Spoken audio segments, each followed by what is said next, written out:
எல்லாம் நல்லா இருக்குண்ணா. நாங்க எங்க வீட்டு பக்கத்து ஊர்ல ஊர் இருக்கோம். காய்கறி எல்லாம் இருக்கு, வாங்க.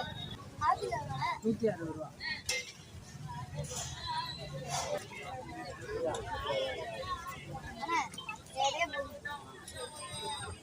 அண்ணா நெல்லிக்காய் எவ்வளோ? அரை கிலோ 50, கால் கிலோ 30. கால் கிலோ 30, அரை கிலோ 50. ஏன்னா எனக்கு ஒண்ணுமே வேணாம், நான் அண்ணன் பூண்டு வாங்கிட்டு சொன்னாரு. ஆமா எப்படி வெங்காயம் எவ்வளோண்ணா? 2 கிலோ 50 ரூபா. 2 கிலோ 50 ரூபா.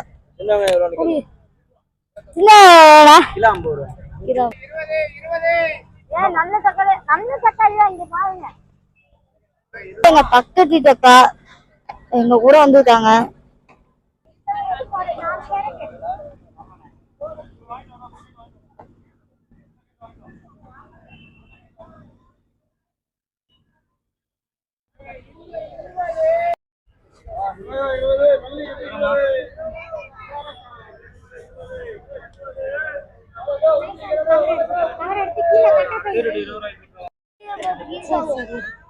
கோசலாம் 10 ரூபா 20 ரூபா, எதை எடுத்தாலும் 20 ரூபா, எதை எடுத்தாலும் 20 ரூபாய்க்கு.